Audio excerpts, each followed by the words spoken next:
all, my name is Reggie. I hope you are having a fabulous day. Today I will be sharing with you my November wrap-up. In the month of November, I read 7 books, which I think is pretty awesome because in the month of November, I also won NaNoWriMo. And within the month, I read 3 of my favorite books I've read this year. 3 of the books in this video are most definitely going to be on my favorite books of 2016 list. So November was pretty successful.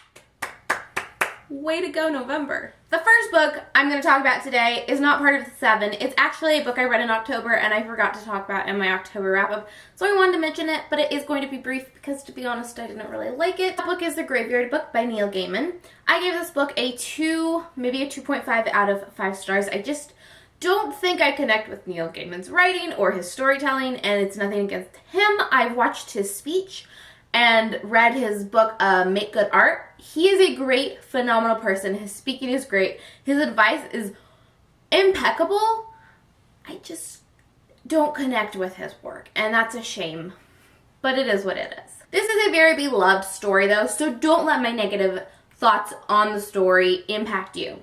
This is a book about a young boy who grows up in a graveyard after a tragedy strikes at his home, and he is forced to be raised by these kind of ghost-type creatures that walk amongst the graveyard. The first book I read in November, I listened to on an audiobook, and that is The Last Lecture by Randy Pausch. The Last Lecture by Randy Pausch is a book that is based on Randy Pausch's last lecture. Randy Pausch was a professor at Carnegie Mellon. He was diagnosed with pancreatic cancer and unfortunately did pass away from that.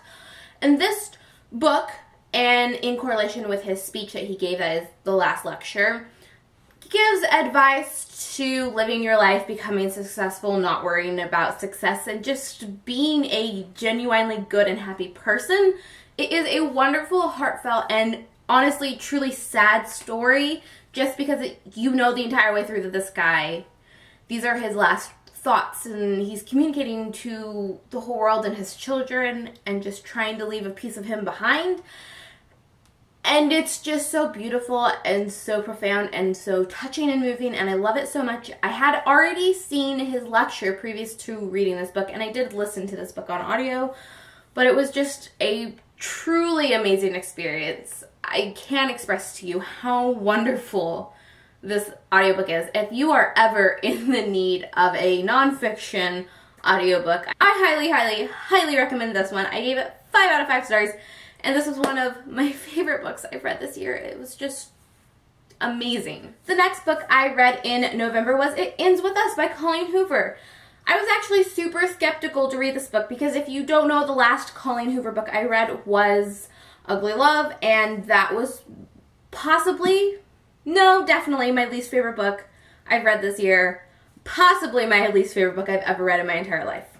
I hated it so much. So I was super skeptical about reading another Colleen Hoover book, but I've loved a lot of her previous books that I've read. So I knew I was going to continue on with her eventually, and Stephanie from Pink Lemonade Reads, who loves Colleen Hoover, told me that I should still give this one a go because she thought this was one of her favorite books Colleen Hoover has written.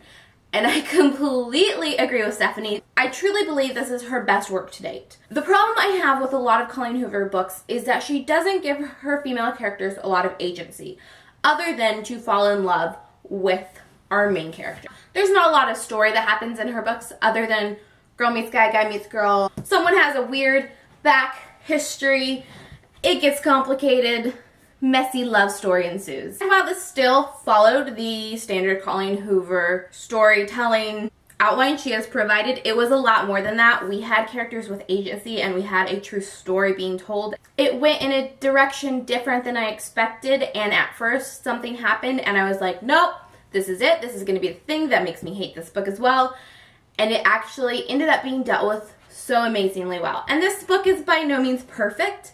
It has some things it could have done a lot better, but I was still blown away by this book, especially because even though I had decent expectations going in because of Stephanie's glowing comments about this book, I was still hesitant because of my previous horrible history with the last book I read by her, and it truly was wonderful. Like I said, not perfect, but I still did give this book a 5 out of 5 stars. I do think this book is going to be on my favorite books of 2016 list.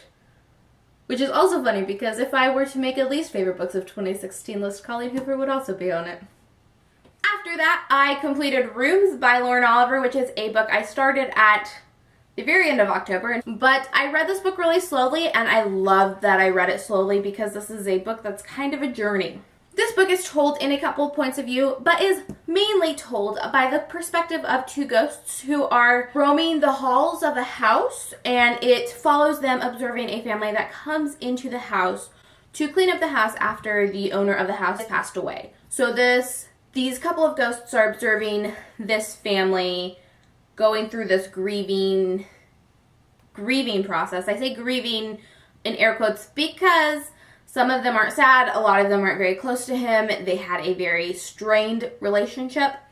And so we see the point of view of the ghosts and their backstory and why they're still roaming the halls of this house and the different iterations this house has taken. And we see the story of all the different people who are a part of that family cleaning out this house. And we see the timelines diverge and character stories really come to fruition. And it is just a really interesting arc of character. It's very sad and somewhat tragic, but I still really loved it. But I did end up giving Rooms 4 out of 5 stars. The next book I read was also an audiobook, and that was A Man Called Luva by Frederick Bachman. This is by the same author who wrote one of my favorite books this year, My Grandmother Told You to Tell You She's Sorry, which is quite the mouthful of a title. And this is actually the book that I had first heard of by him that got me interested in reading that book. This story follows a grumpy old man who is going through that kind of end page of life, that bracket where he doesn't know what's happening and he's kind of figuring out how his life fits in now, and everyone's younger and the technology is crazy and oh, those kids get off my lawn kind of mentality. And throughout the course of the story, we see Uwe form new relationships and kind of change as a person, and we see his rough exterior crack, and I don't think that's a spoiler to say I think it's a super heartwarming tale, and it just made me cry.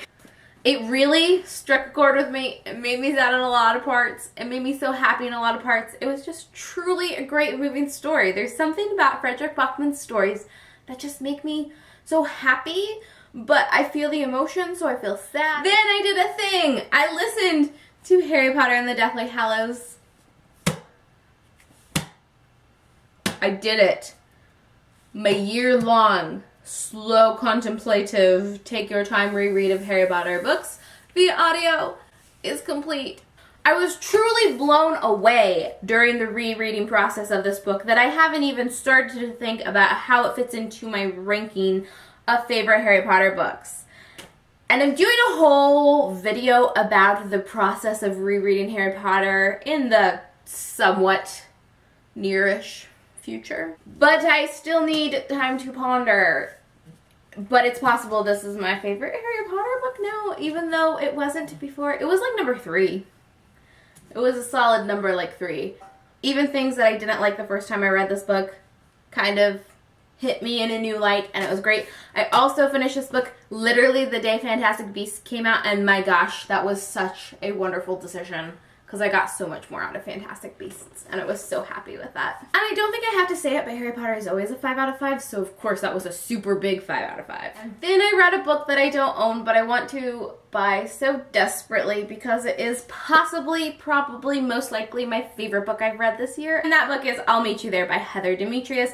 This book was so good. I've heard a couple people talk about this book, but it was really Caitlin from Book Chats that made me pick up this book.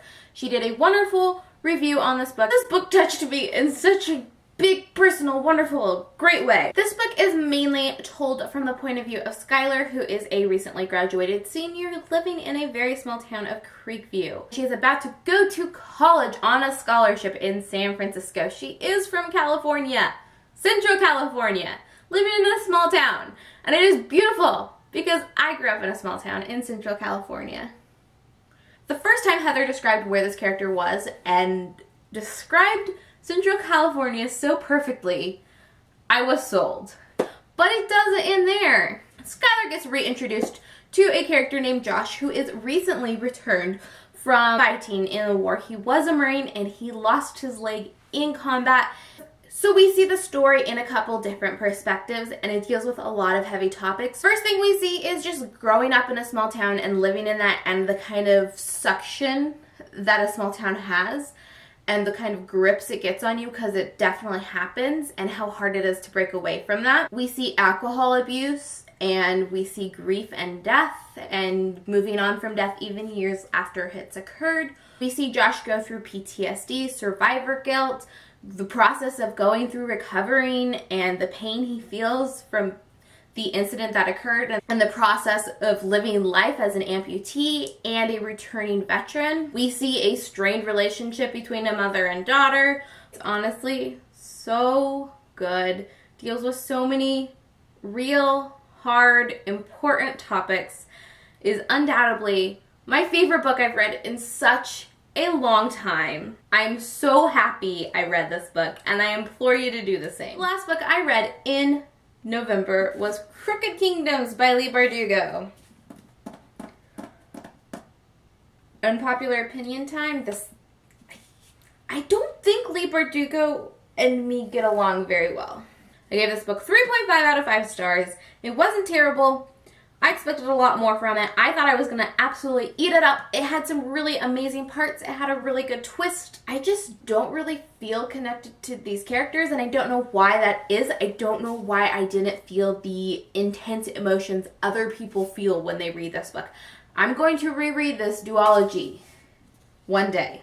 I listened to these as audiobooks, so I think I'm going to give the physical copies, since I have them, a go before I dismiss them. I did like Six of Crows. I gave it 4 out of 5 stars, but even that I feel was a little generous. When I decided to give that rating to that book, I was like, I don't know. It was good, but I read the Grisha trilogy before this, and I had the same feelings on that series as well. Kind of like, yeah, this is good, but And I read that series before I started BookTube, so I wasn't influenced by the hype surrounding it. But I was influenced by the hype surrounding the Six of Crows duology, and I definitely was let down in this duology, and especially in the second installment of the duology, which I was far more excited for than the first book. Where the first book ended, I thought I was going to love this book, and I didn't.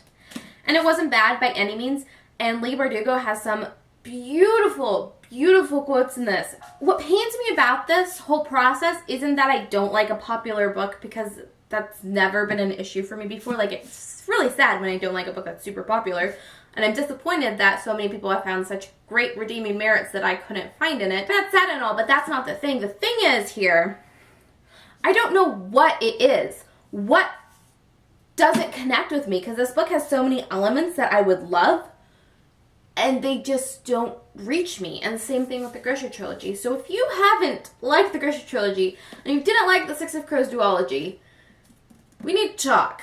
You message me. We will talk, because I need to figure out what it is. Because that's the part that's frustrating me, is I don't know. It wasn't the writing. It just, something didn't click. And that can be okay.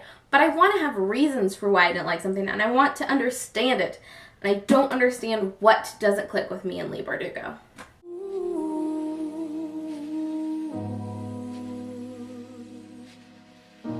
Have yourself a merry little Christmas. Let your heart be light.